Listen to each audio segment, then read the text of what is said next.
Hi, Zachariah Connor here, and this is not my 11th attempt at filming this video. This is me sharing my experience using the Universal Audio Dream 65. This thing, in my experience, responds, sounds like, acts like a real amp and a real microphone, but it's $400, fits on your pedal board, it never overheats, and it usually is not very temperamental, aside from the Bluetooth app, which I'll get onto later, but my amp doesn't even have Bluetooth, so it beats my amp, literally, in pretty much everything, aside from, creating its own noise. So there's many reasons why you should get a modeler, and I think that no guitarist in this day and age should be without a silent solution. You should not, there's no excuse, right? There's literally a $25 Behringer pedal, which you can watch my review of that pedal here, which emulates a tube amp, and it's not very good, I'm going to be honest. But it's good to have if you need something in a pinch. If you have a Strymon Big Sky, it's got a cab sim switch on the back, so your amp dies, boom, flick that, go DI. It's not going to sound great, but it'll sound better than no cab sim, right? You can get a used Walrus ACS1 for like $300 or maybe even less. Strymon Iridium around the same price. A used one of these, I got this one for about $305 or $310. So yeah. And, these have been endorsed by, I don't know, one of the greatest tone daddies of the last couple decades, The Edge, who is notoriously so picky he wouldn't even use a different Shure SM57 on his amps. He would use the same two amps, and if anything would change, he would go downstairs and tell his guitar tech, hey, something's not right, and he would go and move the mic around during the gig. That's a little pedantic. Just a little bit. Just a wee bit. And he was using these. And then people, of course, heard that, and then under every single video, of a tube amp, they're commenting, the UA pedals are good enough for the Edge, so, you shouldn't be wasting time and money with amps. That's so stupid. Why would you do that, Because, when a pro guitar player does something, we all have to do the exact same thing because we're totally original and artistic and not clones of anyone at all. I've found this thing to be the best tube amp simulator amp in a box thing that I've ever used, aside from the neural amp modeler, but that's only in my computer, and I don't have a Tonex yet, and I would like to try one, but they're $400, and if you buy a used one, you might not get the software. They're also like double the width of this thing, and then they're still mono, so you can't go stereo into a Tonex. You have to use two Tonexes, which is crazy, because now your pedal board has to have like this much space just to fit two Tonexes. So if I go Tonexes, I'm going to definitely build a separate little mini board that just has the Tonexes on it. Okay, so this pedal, it's really simple. You got stereo ins and outs on the back of the pedal. You got center negative 9-volt DC power. It does require 400 milliamps. It will not take any less than that. If it will just stop making noise and it'll make a high-pitched whine. So make sure you actually are supplying it with enough power. It has a USB-C port, which so infuriatingly only does firmware updates. You can't back up your presets. You can't select an artist preset or a built-in UA preset that isn't built into this pedal with, other cabs and stuff. You can't change the controls on this pedal. What do the foot switches do? The modes of operation.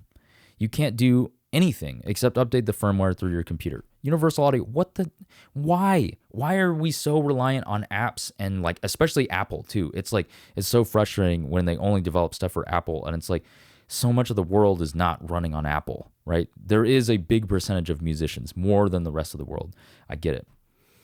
But, I don't have Apple. The only Apple device I have are my AirPods Pros and my AirPods Originals that I never use, and my iPhone. And that's it. I don't have an Apple Mac. I don't have a MacBook. I use a Windows computer. I have two Windows computers, and I'd really love it if UA made a UA effects editor for Windows. I just think it's really annoying that I have to go through the Bluetooth app on my phone, which feels very unprofessional. Rather, let me just do it in the computer. It could be in the browser, like the walrusaudio.io, the Walrus one is great. It works in the browser, so it's not actually like a downloadable thing, or you have to worry about, compatibility. As long as it works with the browser, it'll work with this thing, right? So Anyway, but this thing really responds like a tube amp. When you smack it hard with drive, it really blooms open. It doesn't sound like there's just a filter over your sound. That's how I felt like other modelers were. It sounded like it was a static filter that didn't really respond very well, that was placed at the end of my signal chain. This thing actually like blooms open, reacts well to drive and volume hitting it. When you drive it hard, it really compresses and feels like a tube amp in the way that it breaks up. At least it feels like mine does and the other tube amps that I've played. It doesn't feel like if I closed my eyes and you told me that you had an amp, in another building, or a few rooms away in an ISO box, I would be fooled by this thing. It really does sound that good. And it holds up well even next to neural amp modeler captures and next to Amplitude 5. And maybe, you're an Amplitude 5 hater and you don't think it sounds very good, but I think this thing sounds better than Amplitude 5, actually. It's got more kind of richness and clarity, maybe a little bit less low end and low mid-range, but really it sits very well in a mix too. So I'm not really going to explain all the controls. You have like amp volume, channel volume. So it's just going in the vibrato channel. There's no normal channel emulation. There kind of is if you use the lead mod mode, but I'll talk about that later. So volume, and this basically goes from minimum usable volume on the amp, which would be like 2 on the amp. And then as you turn it up from here to about 9 o'clock, it's still clean, depending on the guitar you're using, of course. But you just get a little bit more compression and more mid-range. And then about 9 o'clock with humbuckers, at least some of the ones that I have, like the one in my Jazzmaster, the Curtis Novak JM wide range, it starts to break up just lightly. And then it's going to get more breakup, and it starts to become saturated in like 3 o'clock and above region. But it's still not like a very like extremely crazy amount of drive. But deluxe reverbs don't have a crazy amount of drive. They have a nice amount of overdrive. They break up and then they get kind of farty, and this thing kind of does that too. I think if I were to criticize the EQ of this pedal, I would want a little bit more low end, but deluxe reverbs aren't they're fat sounding, but they're not the fattest sounding amps in the world. They're not like a Tweed Deluxe, which is like just tons of low end. It literally sounds like a fuzz because of that. So it really responds super well. I like to run at about like 9 o'clock to like kind of 11 o'clock. 9 to 10 to 11 is kind of the sweet spot for running drive pedals and wet effects before this thing. If you're running wet effects after, then obviously it sounds great if you give it more drive, but it really reacts well to boost pedals. Honestly, I can say that it sounds really good. Some people might think it's a little bit fizzy. I don't think so. I don't think it's fizzy in a bad way. I think it's fizzy like a real amp is, and that should be our goal. Some people say, oh, is this pedal too realistic? That's not what I want. I don't want it to be too realistic. What are you talking about? That's what modeling has been trying to do for decades, and now that it's finally here, you go and say, oh, well, now it's too realistic. What? Don't say that. That's crazy. That's so absurd. What an absurd thing to say that, well, real realism isn't what we want. No, that is what we want. We want it to act exactly like a tube amp. That was the whole point of doing modeling. All right, so this thing, I feel like it responds super realistically. When you hit it hard with drives and with boosts and with level, it really blooms open in the way that a real amp does. Some people would call it a little too fizzy. Some people say it's too crackly, too realistic. And to that, my rebuttal is, isn't that the point of modelers? But I guess some people just want perfect tones, and I guess if you want to be all Tim Henson or, what's the other guy? Tom Schultz, right? Just go play a Rockman or go play a neural DSP thing, right? If that's what you want. If you want some kind of glorious pie in the sky, amp sound that has no bad artifacts, and is EQ'd within an inch of its life, and you've low passed it so that there's no fizzy frequencies. I don't understand that. I want a little hiss. I want a little buzz.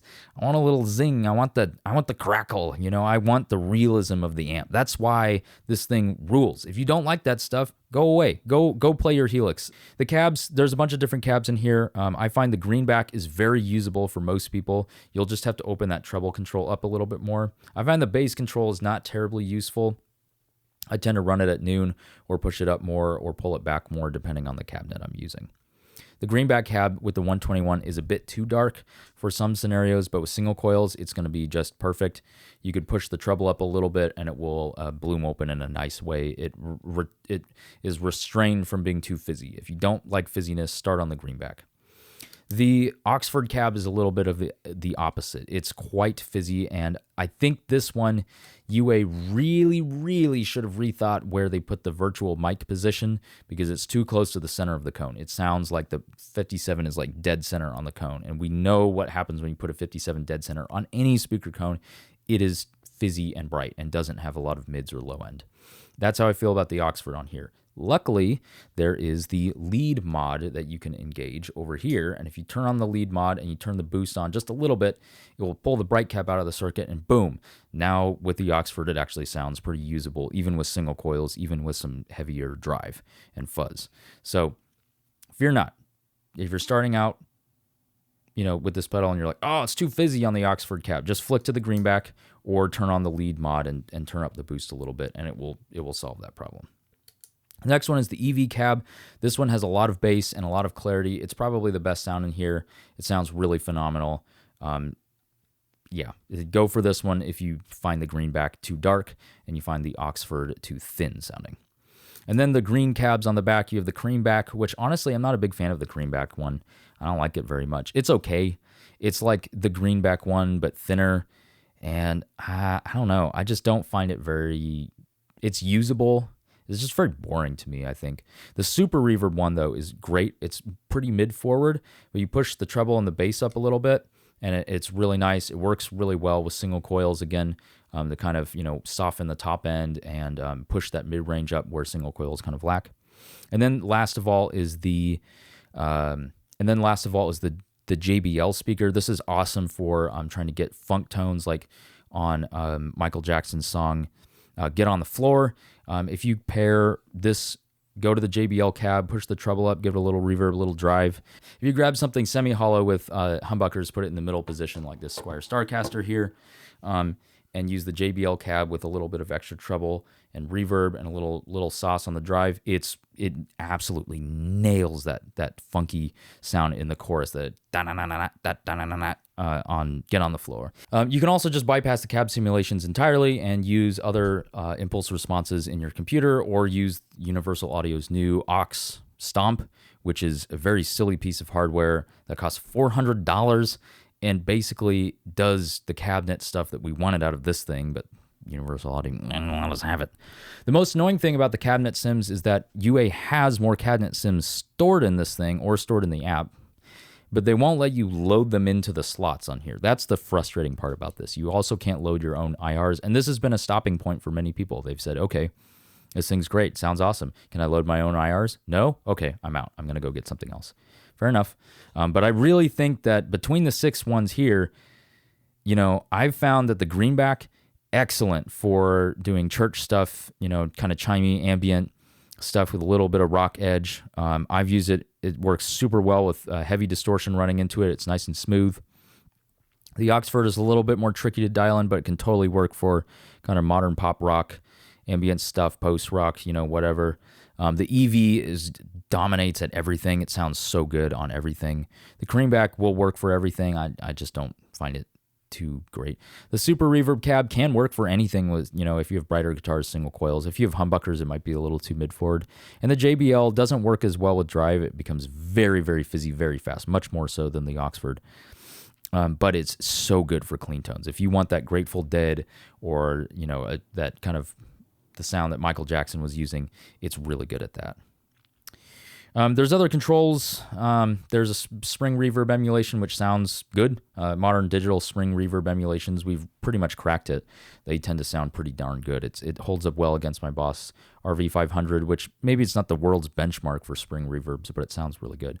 It is mono, so it does not add, or it's dual mono, so it doesn't add any stereo width, which honestly, that's fine considering that nothing else in this pedal adds stereo width, aside from some of the presets, which can put a different cab on the left and the right channel, which is frustrating that can't be programmed in here, not as a preset, but whatever. There's a master output volume, which is great, handy to have. You get bass, treble, and boost. And the boost has 3 modes. You have standard stock mode, which literally just is a volume boost into the front. Lead mode, which disables the bright cap, which is there's basically a bass bleed or it's like a treble bleed. So it takes mid-range and bass and dumps it to ground on the input of the vibrato channel of the deluxe reverb, the one with the tremolo and the reverb. And so it makes the signal brighter on that channel versus the normal channel, which sounds smoother. But some people find it too bright, so this is a popular mod, was to clip the bright cap off. Also, the lead mode adds more gain and mid-range, and as you turn up the boost mode, it's going to sound kind of like those Dumble, Riviera, Mesa kind of style things where it's a little bit more kind of saturated and mid-forward when you crank it up. Pair it with the greenback is really great to get that kind of Lukather type thing going on. The D-Tex mode disables the tremolo and then adds more mid-range and gain as well. It's the Stevie Ray Vaughan mod, so that's pretty cool. I tend to use the lead mode a lot because it kind of cuts down the high end a little bit, but I found just pulling the treble knob back honestly solves a lot of issues. So just use the knobs. Pro tip, just turn the knobs, man. All right. The tremolo, you have to move the center switch to the alt position, and then the treble and the boost control become controls for speed and for intensity. There is not a tap tempo or MIDI feature on this pedal to sync the tremolo to anything, so you'll be doing it the good old-fashioned way by twisting the knob. Just like, wait for it, the original amp. Doesn't have MIDI, doesn't have tap tempo. You have to do it with the knob. So get roasted, people who are whining about it. MIDI would have been nice, but maybe to toggle the boost, but you already have a bunch of boosts on your board, so this isn't really aimed at the people who want this as an all-in-one solution. It's not intended as that, although it could function as a very good one. You have reverb, you have tremolo, you have a boost. You could set it up to be boost and then tremolo, and then have the reverb.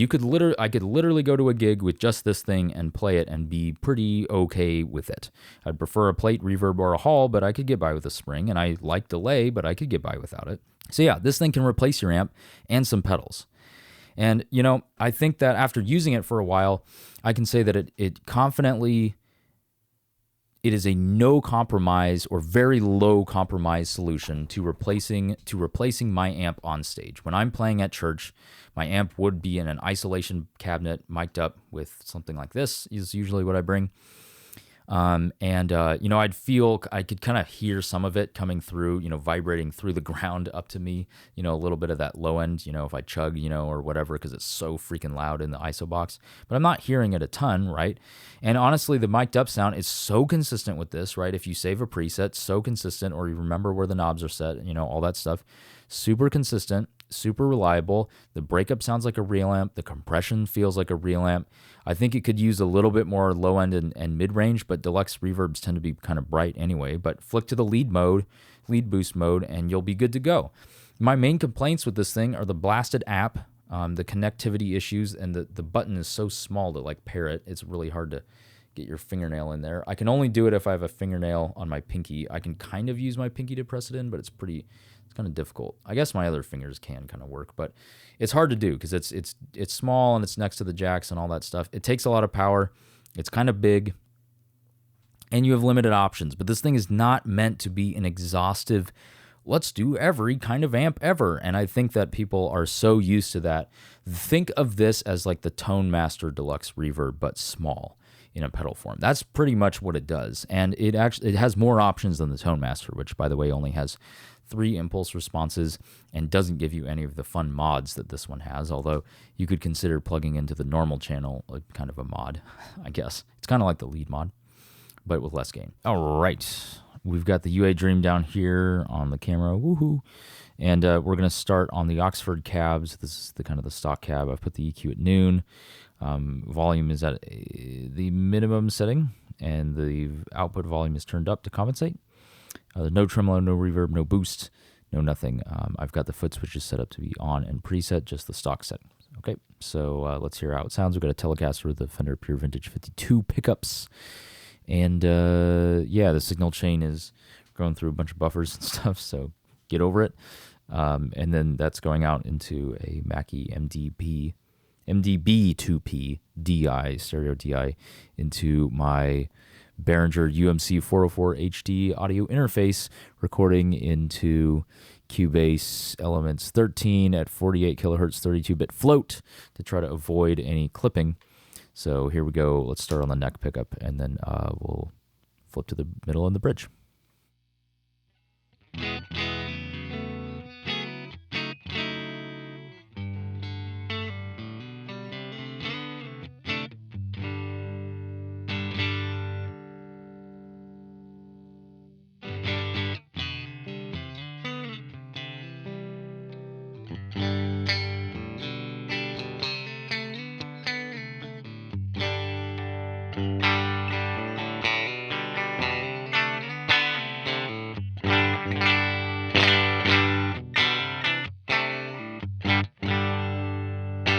Okay, now I'm going to bring the volume up a little bit.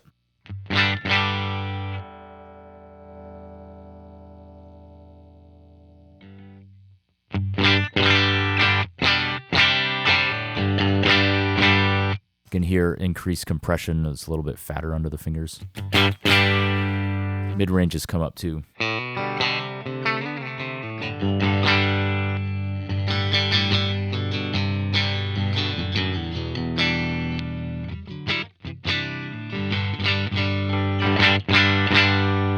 You can really hear the disparity between the neck and the bridge pickup on this guitar in terms of volume output. So far, it sounds really good. Let's get it dirty.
Yes, Deluxe Reverbs Overdrive very nicely, kind of like that. Oh, so good. Even just all EQ noon.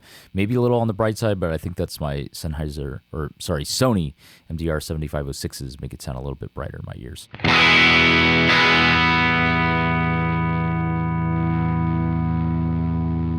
Full beans.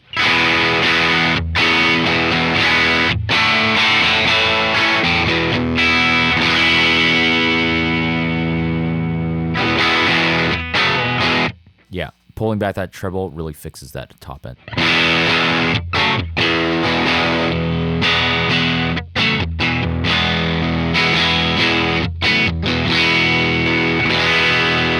Now let's roll down the volume a bit.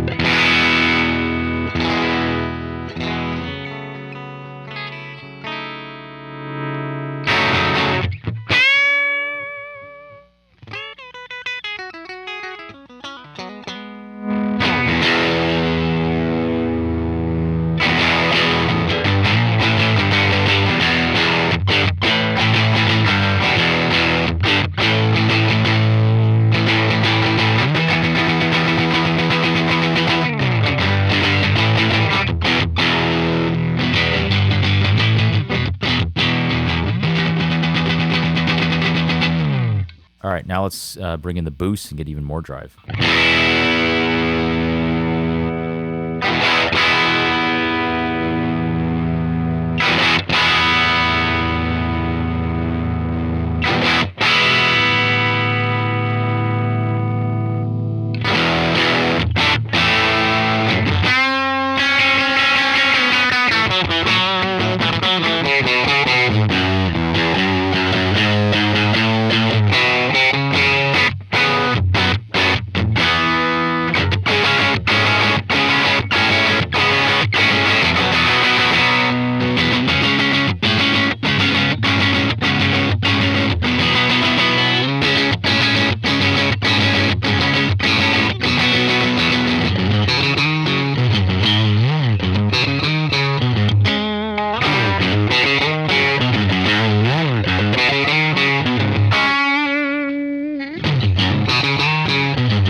Let's hear the other boosts.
So yeah, you can hear how the lead takes out that kind of brightness, that extra.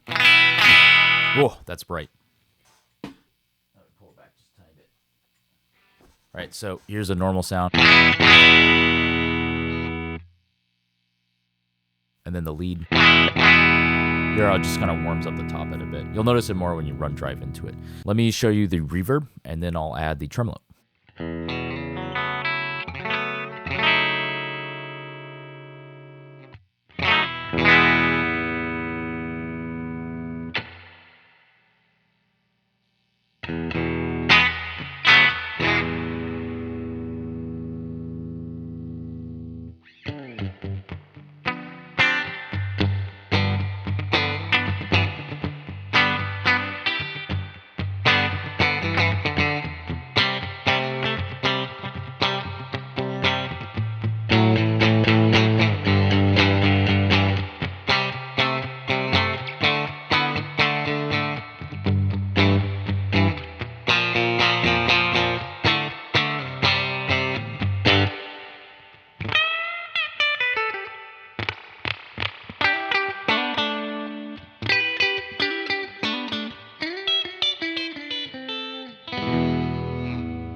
Alrighty, and now I'm going to show you all the different cabs.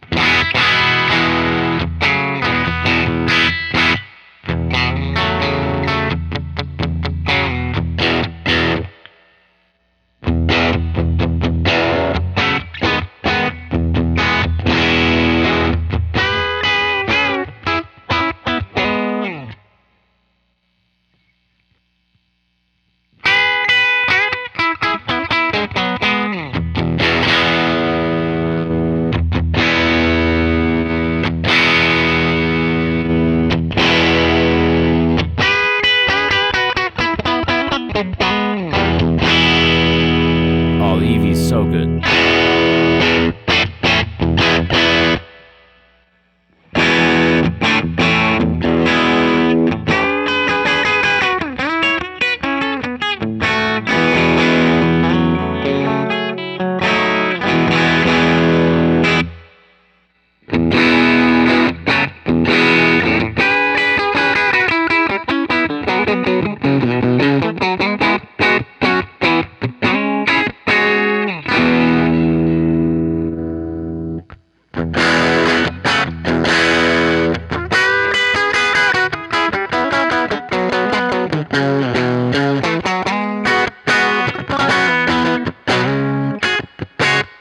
You know, the JBL actually sounds pretty good. I'm kind of loving it. It's kind of ratty, but in a good way. Okay, let's go through one at a time, just an E chord.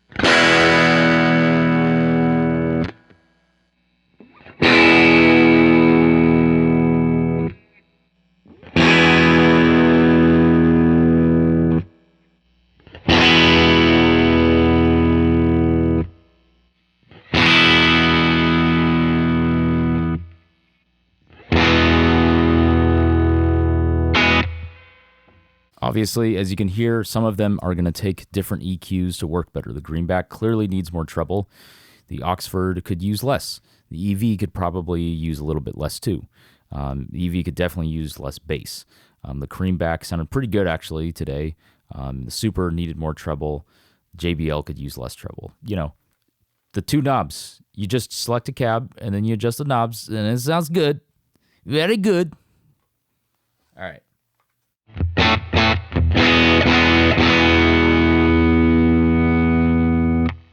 Let's push up the treble with the greenback.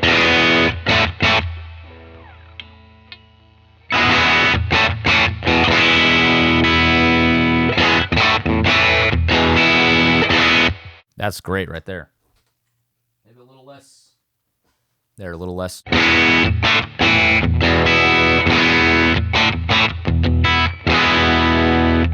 All right, and that's basically the Dream by itself. In the next clip, I'm going to add other pedals, and we'll see how it does with those. Okay.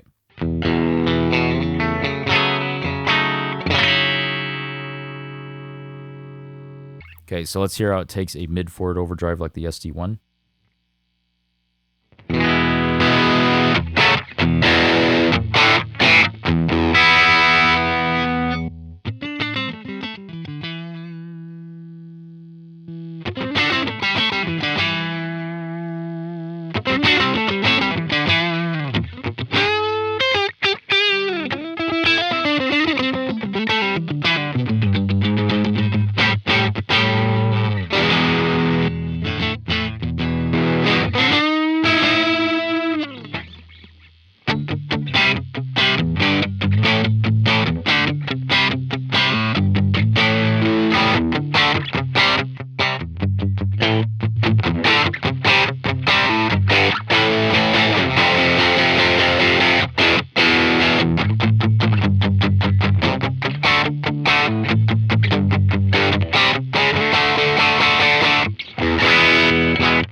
Okay, pretty good.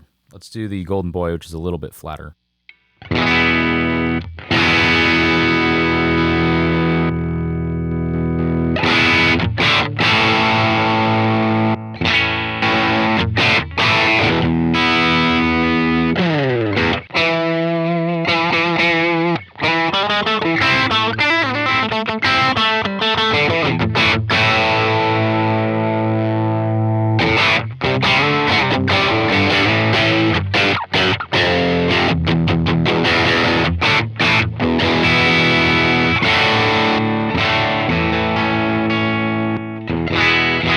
Seems to take it pretty well. Let's try the Big Muff, which is famously not the most flattering pedal for a Fender. And yet it still sounds great.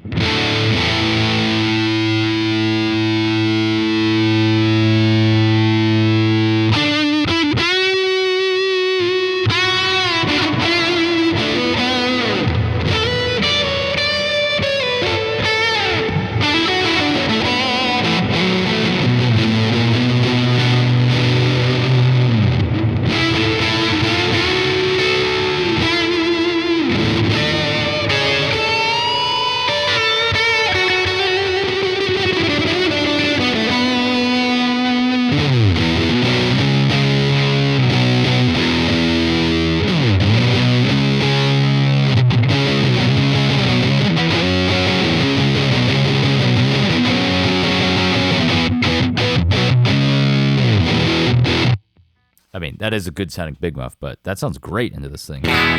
See what I mean? The Dream it just works. It works. It's so good.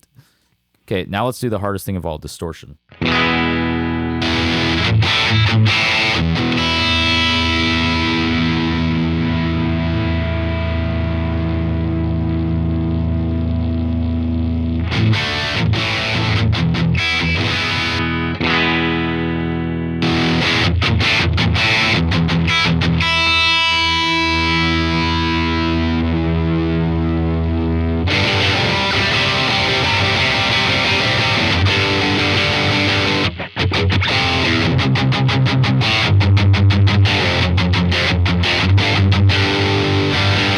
This is where I think the Oxford kind of runs out of steam and kind of meets its match. Also, when you're running like a big high gain distortion, you're probably going to want to grab the volume control and turn it down a bit. So let me show you that, because it's a little flubby in the low end, right?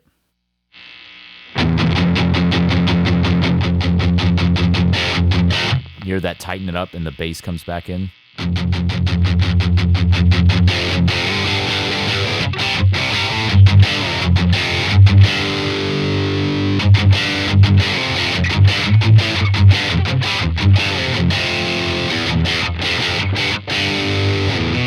I know I'm playing single coils, but it still works. It's still pretty decent.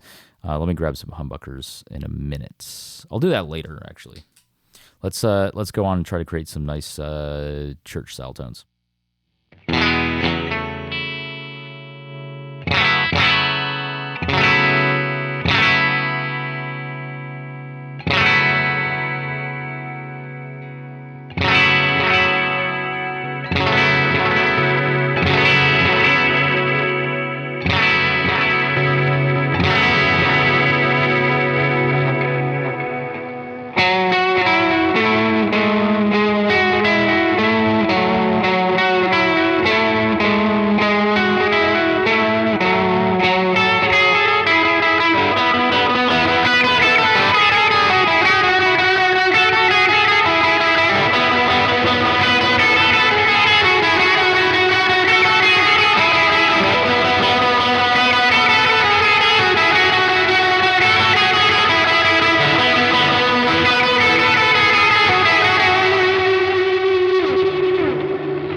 All right, so hopefully that kind of showcases how the Dream really takes pedals and takes them really, really, really well. Next, let's plug in some humbuckers, and I'll just show some quick tones, mostly with the distortion and with some overdrive, and I'll kick on some other stuff too, just so you can hear that as well. I'm really loving the Oxford today. I'm normally the EV or the greenback type of vibe, but I'm really liking it.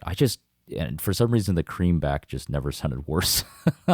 I don't know how I feel about that one. A lot of people like it, but I'm just not vibing with it. I think the EV, the Oxford, and the greenback, are just phenomenal. The Super and the JBL, I'm quite liking, especially the JBL today. So let me grab my Starcaster.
I mean, that sounds pretty good. Let me try the creamback real fast.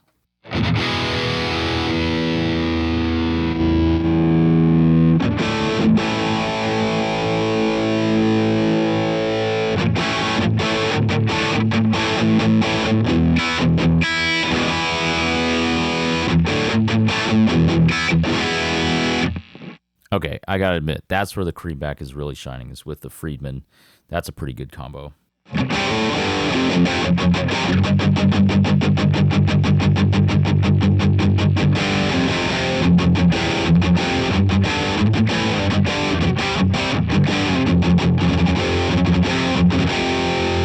Let's show you the EV real quick.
And that's why the EV rules.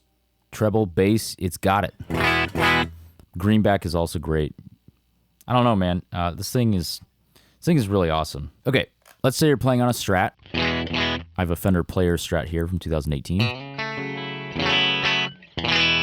Pretty zingy. Let's flick over to the Oxford cab, and I'll show you kind of one of the problems with the Dream. Or it's not really a problem with the Dream. It's a problem with the old Deluxes, which is that the vibrato channel had a bright cap, which makes them quite bright.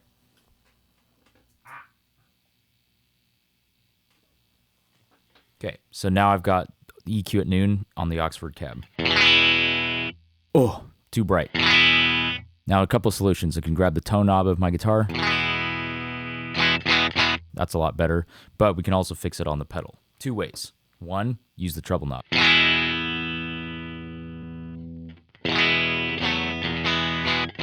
That's a lot better already. Or we can also engage the lead boost, and this will take out some of that treble by removing the bright cap.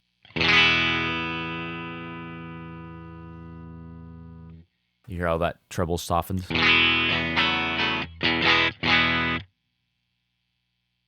knock a little bit more of it off.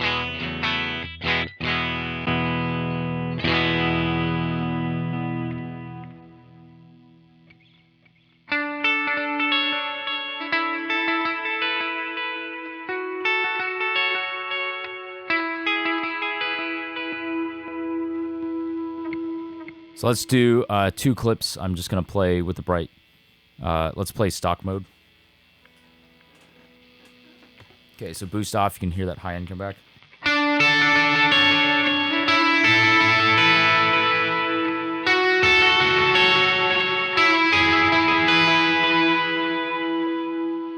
Engage the lead boost.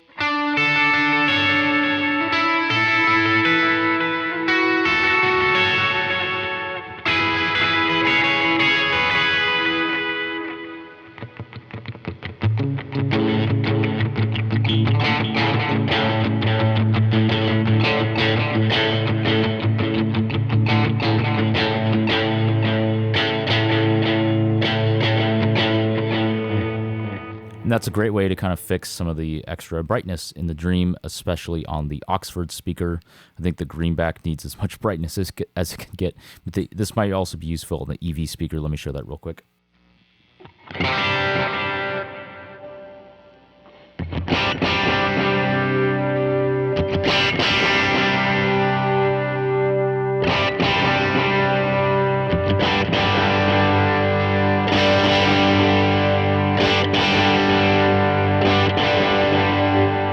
Just kind of warms up the top end a little bit. Might be useful to you, might not, I don't know. But anyway, there's that quick tip.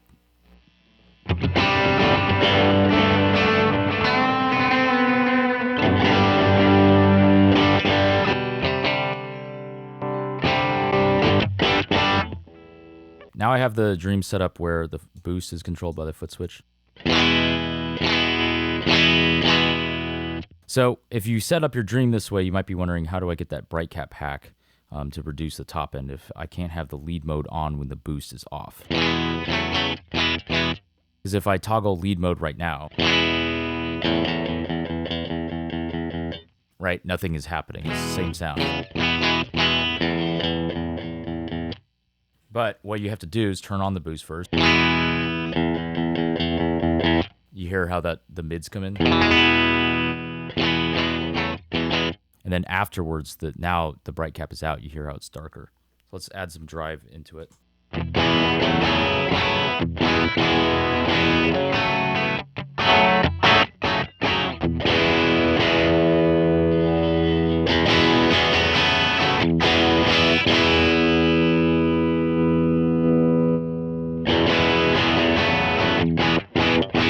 So again, you turn on the boost, flick it from stock or DTEX to over to lead, and then turn off the boost. And then now the bright cap is out of the circuit and you're in lead boost mode with the boost essentially off. It's kind of a weird hack, but I've found it works really well with the EV or the JBL or the Oxford speaker, any of basically the old Fender style speakers. The Celestians don't really need it, in my opinion. The Celestians and the Super Reverb don't really need it, in my opinion. They're kind of darker sound anyway. So here's the thing. I've used this on a lot of gigs. I've played it at church a lot of times. I've used it for a lot of recording. It holds up. I think it sounds better than Amplitude 5. I think it can rival the Neural Amp Modeler. I don't think it exceeds the Neural Amp Modeler. Obviously, Neural Amp Modeler it's kind of a similar technology. It's like these large AI models that are used in things like the Tonex and Two Notes Genome and stuff like that. But the thing is this thing, it really puts up a darn good fight against stuff like that. It just has less options.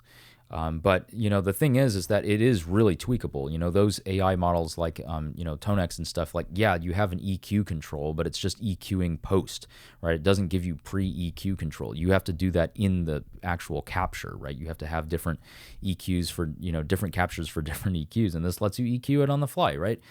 And it has the reverb and the other stuff, right? And you get the tremolo, right? That's not something that you can just get from a capture. So it really is a class of its own, and I think that it's worth checking out. I think if you already have a Tonex, you might not be super impressed with this thing. I haven't used a Tonex other than Tonex CS, which came with Amplitude 5, which it's okay. I haven't tried better captures with it, though. Neural Amp Modeler has been pretty phenomenal. I think that this thing is much more usable than Neural Amp Modeler, though. It's much easier to use. It doesn't have bugs and weird stuff that happens to it. It works better it works as a standalone. Neural Amp Modeler as a standalone has not worked very well for me. It's better than the ACS1, even the version 2 firmware. I complained about the ACS1, but I did honestly love it for a very long time. And then I started to discover that I didn't like where my tone was going. It was becoming kind of mid for it. It wasn't clear and bright and crispy. It was a little bit dull and kind of mid forward, and I wasn't very happy with that anymore. And I decided my taste kind of changed a little bit. And I found that this thing really records better than the ACS1. The way the frequencies stack up, you can remove a little bit of that kind of sizzle or harshness, whatever you want to call it. But the ACS1, you couldn't get more. It just didn't, right? You could carve the mids all day and it still didn't really have that kind of amp-like, it didn't bloom like the amp does. When you hit it with drive pedals, it just kind of, it felt like a filter, No hate to Walrus Audio. I think their version 2 firmware fixed some stuff, but the EQ curve remained so mid-forward that I did not love the sound of it. It was just too mid-forward for me. And I'm going to put white noise, a picture of the EQ in Cubase when I run white noise through the ACS1 version 2 firmware. My amp going in the front and coming out of the speaker output with the volume turned all the way down, of course, so as not to break anything.